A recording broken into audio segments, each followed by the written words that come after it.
We're live. Hey guys, we're back at you. What up? Getting real with real estate? Christy B Real Estate. Rod the Realtor. So we're going to come at you a little different angle today. We're going to talk about financial literacy. So Rodney, what is financial literacy?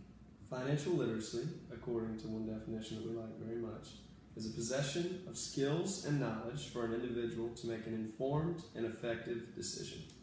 Okay, so when you talk about skills and knowledge, now, people have their own set of skills, right? So when you're looking for specific skills in real estate and you're looking for people who have knowledge, wouldn't that be us? I guess it would be a realtor, huh? Right? Yeah. Makes sense. So, Makes sense. For you to have financial literacy in your real estate investment, it's very advised to get yourself a realtor because we do have the skills and we do have that knowledge that you're going to need when it comes to buying and selling your real estate investment. So, with that being said, what are some things that can help buyers and sellers outline their financial commitments? Know their costs. Know what they got to actually prepare for when it comes to buying their financial investment. Right, because if you know your costs, that makes you well informed, right? Mm-hmm. If you know your costs and you know what's going to be involved in the transaction, that gives you the ability to make the decision that's best for you, right? Absolutely. And that goes for both buyers and sellers, right? Buyers and sellers, yes. Yeah.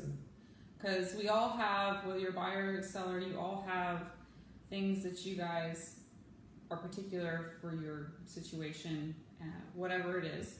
So you know more so where your financial needs are going to be, and we're here to help you get there. That's right. So we are the skill and we're the knowledge that is going to help you bring about this transaction. So what are some things that can help our buyers become more financially literate? Well, first of all, every time I talk to a buyer when it comes to real estate, they're like, what are my costs? What am I going to be looking at? How much money do I need? And the number one thing we like to talk about when we were actually speaking about this podcast before, or this Facebook live stream before, is the interest rate is mostly what's in question. Mm-hmm. Yeah, everybody wants to know, what's the rates? Mm-hmm. So we do have our preferred lenders that help us and help our buyers figure out what those rates are going to be. So it depends. We can't really tell you exactly what your rate's going to be until you get pre-approved with the lender. So we have our preferred. So if you are interested in wanting to know what those rates are, because it's different for every person. It's not 5% or 4.5% for everybody. Everybody's different. It's all based on your credit score. So we can't give you that answer. But we can get you to somebody who can give you that answer and can tell you what your average percentage is going to be on a home loan. So you have that, and then what else do you have when you figuring in a buyer's loan?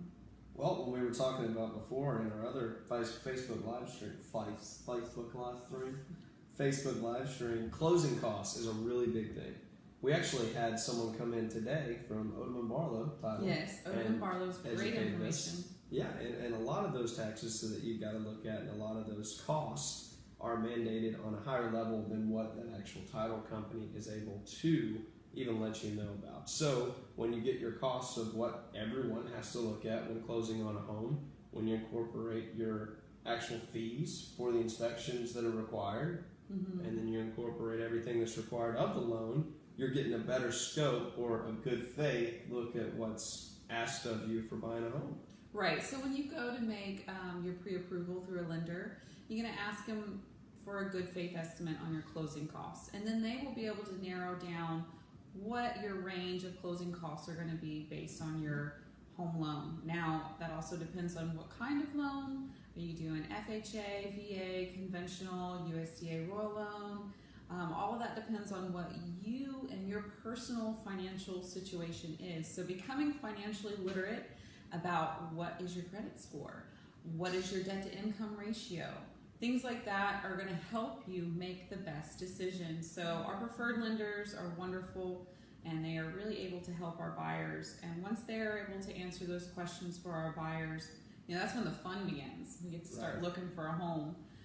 But you need to assess your loan very carefully with your lender and find out which one is best for you. And you might realize that, you want to go with this one because it fits your needs more. Now, what I will say is that lenders, they have their lender fees, but there are other fees when it comes to originating a loan and filing a loan and all of that. So you've got doc stamps on the deed, your mortgage stamps, and all that stuff that is required by law that your lender doesn't have control over those fees. So figuring out your lender fees, who charges what, will also help you narrow down your financial literacy in buying a home. So when it comes to sellers, what are some sellers' costs there? What are some financial things that sellers need to consider?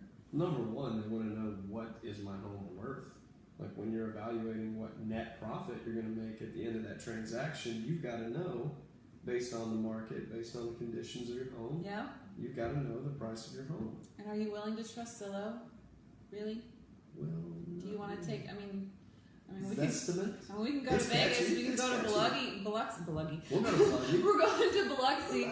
Are we going to Biloxi here? No, we're selling your home. We don't want to take a chance. We don't want to just roll the dice. We want to make sure that you are financially informed about the value of your home. Don't take a Zillow estimate. Please don't do that. You'd be really surprised when you hear from professionals and what the true value of your home could be. So when it comes to assessing the value of your home, that is where we come in. And that is our job. That is part of our skill that we're going to give you. And that's where we're going to give you the knowledge for your home. So assess your home loan, or assess the value of your home. And then what is your payoff amount? Your current mortgage, how much do you still owe on the home? Because that's going to be big, And if you're kind of in the hole and you're behind on your mortgage and you've got some past due fees, your payoff amount plus your fees are going to be more as well. So you need to figure out what those costs are going to be, because once you do that, you're going to be able to figure out what your net's going to be. How much are you going to make at the closing table? And then you also, for sellers, are going to have your realtor fee, because the seller is the one that's going to pay for the cost of the sale of their home. Nick's got a question for us. Oh. He says, is there an advantage to not using a realtor? Maybe if you're buying from a friend or family member. From a friend or a family member. So the first thing I'm going to ask you is, who is doing your paperwork? Who is representing you legal? Is this friend or family member? Do they know how to write contracts? Do they know how to make sure that you walk out on this deal in a good, it's a good deal? So that's the only thing that I would say. Not using a realtor, you can get yourself in a risky situation, because that is a realtor's job, is to ethically to protect you, your liability, your investment, all of that.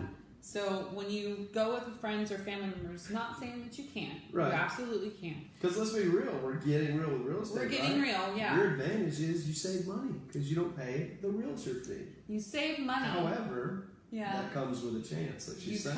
It comes with a chance. So if your family member is used to be a real estate agent, or they know how to read contracts, they know how to do legal documents, then you might be okay. Again, you're taking a little bit of a risk. So say you have a friend or a family member that is a lawyer or can prepare these documents legally for you, then hey, you might be okay. So you might be okay. You can use somebody else. You don't have to use a realtor. No. But it's a big investment, and it costs a lot of money to buy homes. So you're going to want to make sure that your investment's solid, right? Absolutely. So, and that's our job. That's what we get paid for. So when it comes to selling your home, we're also marketing your home. Right. Like, we're paying for marketing. That's upfront costs for our brokerage to sell your home. So if we never sell your home, or you end up taking it off the market and you decide you want to sell it on your own, well, usually we've already paid for the marketing. And marketing is a lot of times what gets this home sold. Yes. So, and I know right now it's a seller's market. So sellers are, I want to sell my home. I think I can do it. I have a lawyer friend, or I have a friend that used to be in real estate and they can do it for me. And that's great. If you can do that, then, and that's a good way to save money, then do it. But what if you lose money because you didn't want to hire a real estate agent? Okay, so let me give you an example. So you end up losing on your purchase price. So you saved, say, $5,000 on a realtor. You didn't have to pay a realtor $5,000, but you lost almost $10,000 on the sales price. So really, you ended up losing. So if you can get more money, because that's another thing, we're going to defend the value of your home as a real estate professional. We're not going to just take any offer that comes at you because it sounds good. We're going to make sure you get the value of your home, especially if it's pretty solid. The market will pay for a solid investment, and if the value's there, it's going to sell. Right. So, great and that's question. funny. Yeah, thanks again, Nick. Thank you for chiming in. Yeah, that was our seller. One of our seller's costs is that realtor fee. yes, that is. You've got to cover both the buying portion Mhm. and the seller's portion. Yeah, and our fees vary. It depends on the situation that you're in. So come talk to us about that if you're really interested on what our fees are, because they do vary depending on what kind of situation and what kind of sale it is as well. I'm trying to see more here, Nick. What's up? He What's says, so that? as long as the education is there, I'd feel better with one, but always curious. And then it says, do you guys? And then I lost him. I'm trying to hit read more. Okay. But, Well, we'll definitely follow yeah, up we'll with you. definitely follow up with him. on Thank that. you for your questions. That's really engaging with us. We really That's awesome. appreciate that. So More realtor fees. yeah. More realtor fees. So sellers, your seller's costs, value of your home, the payoff amount, realtor fees. What is your net at closing? What are you walking away with? So, Sure. so what's another thing? What's some other costs? What are some financial things that people need to understand? It just borrowed out of you. Well, I mean, you need to know as far as the sellers, right? That's where we're at. Mm-hmm. Okay, because we're bouncing back and forth. But sometimes these apply to both a buyer and a seller. They do. Things such as repairs. Repairs. We talked about talked in about our repairs. previous live stream, repairs. Because they usually come up. Right, but just to kind of hint on it again, you might need to, even if you're not fixing up your home to sell and you incorporate, let's say, repairs, sometimes the buyer is a little bit strapped and you've got to negotiate. Am I willing to make this deal work? And if I am and I require quotes, are you going to go with the first quote? Yeah. What kind of contractors do you know? Right. We're in the business with contractors. We work with Multiple a lot transactions. of contractors. So contractors, if you're out there and you're listening to this live stream, comment your business Absolutely. and contact information. We are always looking for new contractors to come on and help us. Without contractors, we wouldn't get a lot of our deals done. Sure. We just Very wouldn't. So, I pressure washed a couple things here and there. Does that count? no. Okay. All right. I think you need a license to pressure wash, but for you, maybe. Yeah, right? And just spraying in the air. Anyways, so repairs come up. So this isn't always a seller's cost. So I just want to get that out there too, because sometimes sellers are in the hole. Say they're behind on their mortgage. They don't have money for repairs. So if you are a buyer and you really want that home and it's got about $500 worth of wood rot damage that needs to be replaced, you might have to pay for it if you want that home. So And you might sometimes get a realtor that wants to help you incorporate a cost. yes, You know? you Because never I know know. a realtor that pays for WOs. But that's her. She pays for I have WOs. before. I mean, if my clients are in a bind and it's the only thing that's going to make the deal done, get the deal done, I absolutely will step in and help, because I know at the end of the day that I'm helping somebody. I'm helping them move into their home. It's expensive. It's an upfront cost, and a little bit down to help somebody get in. They're going to send me referrals all day. So I know without a doubt that if I can't step in and help, and then there's a bind in the situation, Sometimes it can get She's really getting emotional. flashbacks. It can get really emotional, but I am honest in saying that yes, I will put money down to help buyers and sellers. Absolutely. Awesome. So Another expense.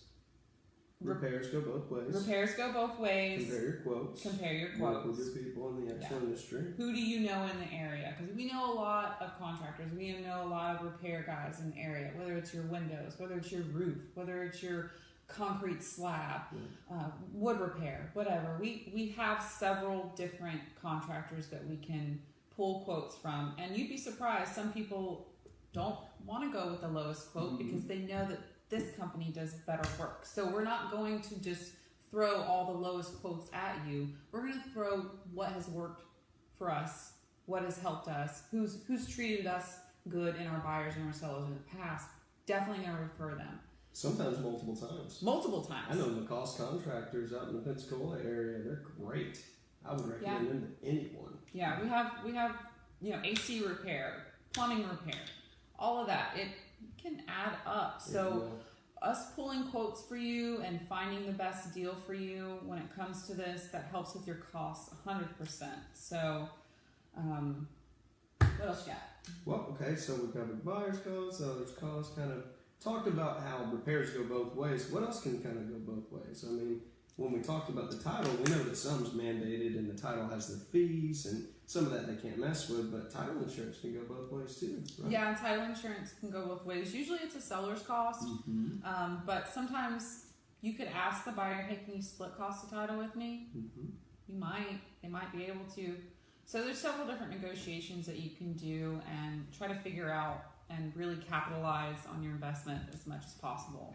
Another thing that we didn't really touch on is the down payment for buyers. So that's a big thing. So and there's a rule of thumb, if you will, right? Like, what do you usually tell buyers when they're going to purchase a home? Like, how much is the correct amount for their initial deposit on the home? An EMD, an earnest money deposit. An earnest money deposit is something that you, as a buyer, put up and offer with your offer. Say, I will give you $1,000 down for this offer on this contract of this house. And $1,000 is usually what we say a good EMD is. Why? Why do we do that? Shows you're serious. Shows you're very serious. Very serious about the home. An offer with $1,000 EMD is going to be looked at more seriously than somebody who comes in and lowballs with no EMD offer. It just is. So we're trying to get your offer accepted. We're trying to get you the house that you want. So EMD, that's another cost. Another important thing is that EMD does not go towards your closing costs. It's not coming off the cost of your what you have to bring to the closing table. So if my closing costs are like $6,000 something, and you told me it came off, and I'm looking for $5,000, so that's not how it works. No, that's not how it works. It goes towards the purchase price. So it'll drop your closing costs a little bit because the purchase price goes down. So it goes towards the purchase of the home, not your deposit. Not your down payment. So that's something that people get a little bit confused on, and they at the end of the closing, they're like, where did my EMD go? Right. It goes towards the purchase of your home. It goes towards the loan. So sell a house for $225, you get it down to $224. Your closing costs are going to be a little bit different, but it's not going to be like a full $1,000 off. right, yeah, Cool. That makes sense. yeah. So these are just some financial literacy things that can help you when it comes to buying or selling.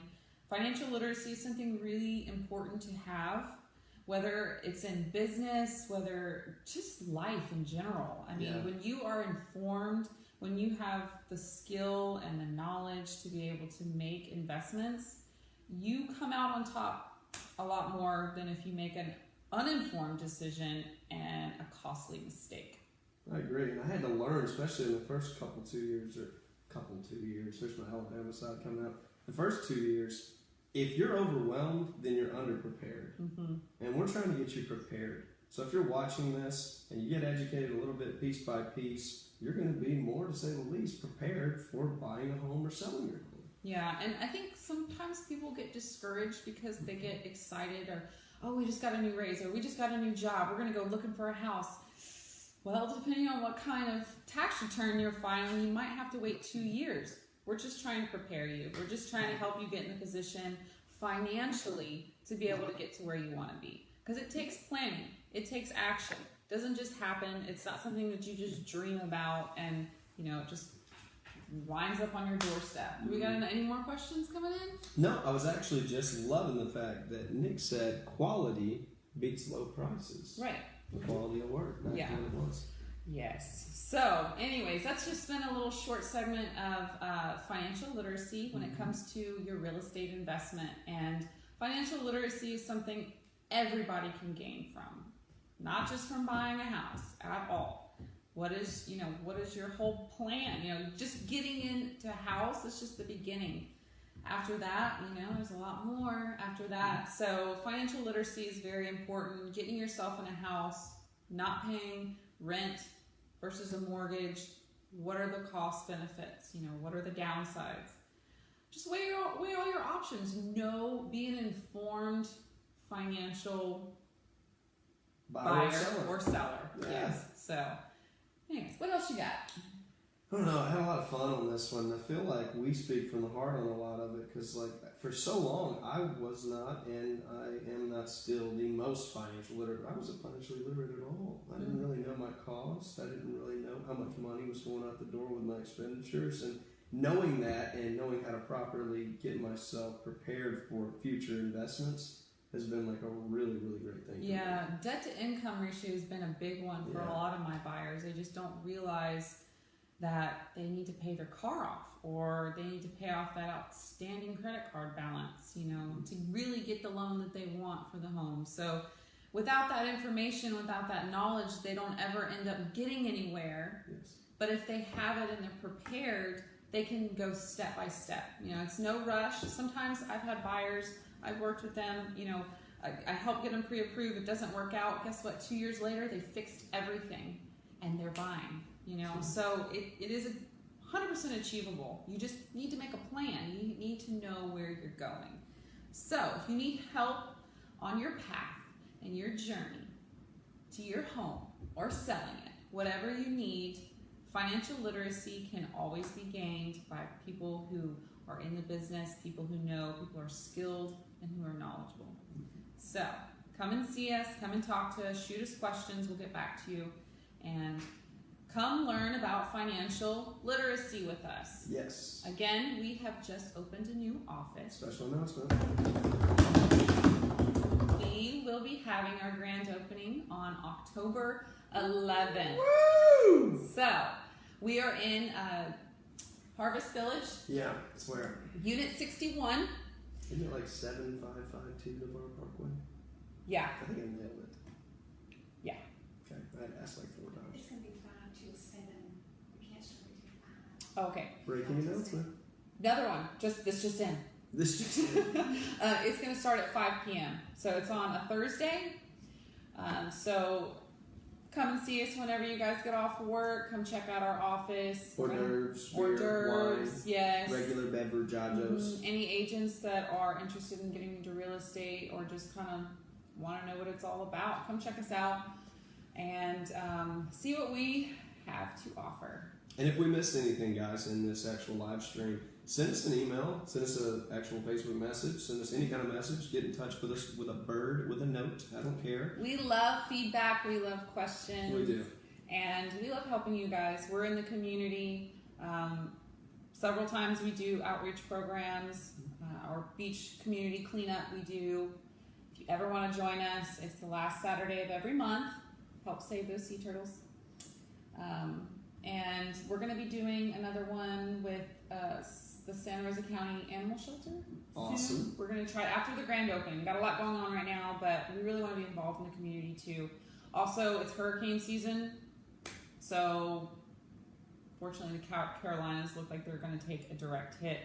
I'm going to be in talk with some people in town to see if we can get some relief efforts. So if you would like to help us with that, we definitely will be looking what we can do. We know what it feels like. I've been through hurricanes. Relief is essential. So sometimes, We'll start about 5 cases of water. right? We'll get it right. Even if it's just a jug, even if it's just some canned food, we're going to seek out some individuals in the community. We did it for Harvey. We had a really good return on that, and you'd be surprised. And I'm overwhelmed with the amount of support that we get sometimes from the community. So we're out in the community. We want to encourage all of you to get out in the community and help out. If you want to help out with donating or any of our volunteer efforts, please contact us as well. Come hang out at the office. Don't miss the grand opening. And if you have any more questions about financial literacy with your real estate investment, give us a shout. Okay, guys, have a good rest of the evening. All right, it's been Getting Real with Real Estate. We'll see you next time. See ya.